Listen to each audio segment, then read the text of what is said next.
Hello everyone. 15-minute cities, a city building concept where all of your amenities can be met within a 15 minutes walk, eliminating the necessity of driving cars in order to limit CO2 emissions. Would you live in such a city? Some theorists believe such a city would be the first step towards the government taking away your autonomy by eliminating your use of a vehicle. And I agree with this sentiment. In fact, nothing makes me feel more free like having to dump hundreds of dollars into my car, take it to the mechanic, and get charged a service fee just for them to tell me that actually the problem is out of their skill set. So I will go without a car, lose my job as a result of not being able to get there, and effectively become homeless as I'm far too broke to afford the expensive tool that brings me to work in the first place. City Skylines 2 is the topic of today's video, and damn, they really released this game with a developer's guide on making the game run slightly better. My initial impressions were, oh, that's so bad, dude, no!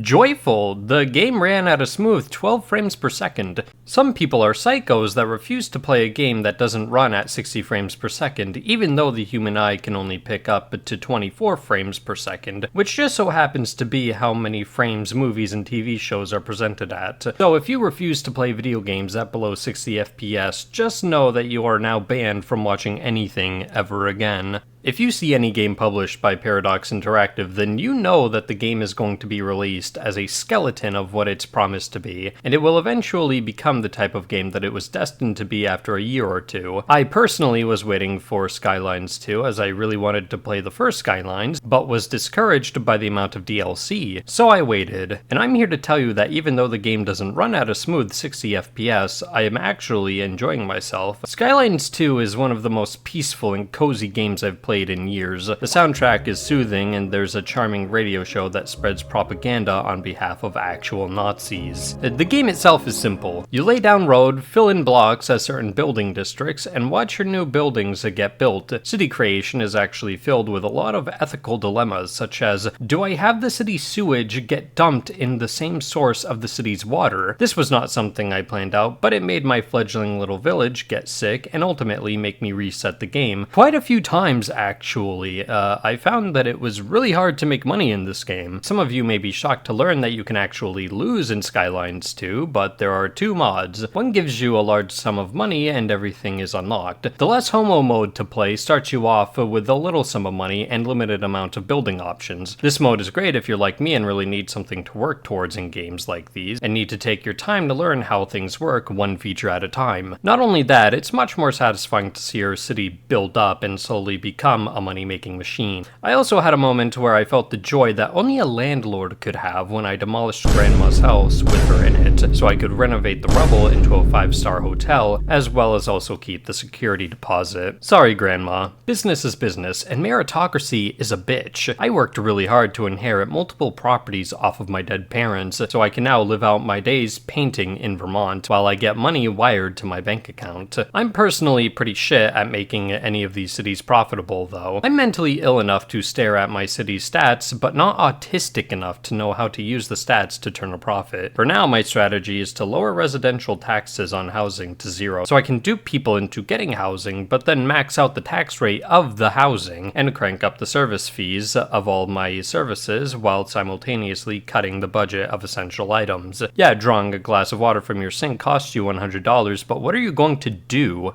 Die? See, the real sell of this game isn't the process of building a city where you're only limited by your imagination. The real sell of the game is the idea and fantasy. City Skylines 2 presents a world where I have the power to make housing both abundant and inexpensive. It also presents an alternate perspective on real-life cities, not as communities where people collaborate to make unique culture and enrich themselves, but as a place that's on a mission to present enough of bells and whistles to attract people that are viewed as nothing else but NPCs whose sole purpose is to spend their lives producing more and more capital for the bourgeoisie, even though this quest for endless expansion is a foolish and ultimately self-destructive one, because this game really chugs when you get more than 100 people on the map. I do not know the future for City Skylines 2. Many have already pronounced this game dead, and for good reason. Knowingly releasing an unoptimized game is unexcusable, but I am actually hoping that City Skylines 2 continues to get developed and succeeds, because what is there I am thoroughly enjoying. Keep in mind, I am the same guy that suffered through the development of EU4, Vicky 3, and CK3, and irony and political satire is kind of my shtick. So maybe you should stop and think for a moment about how much of what I say is or is not actually my shit opinion. Anyways, I'm gonna give this game a 2 out of 5 because it's actually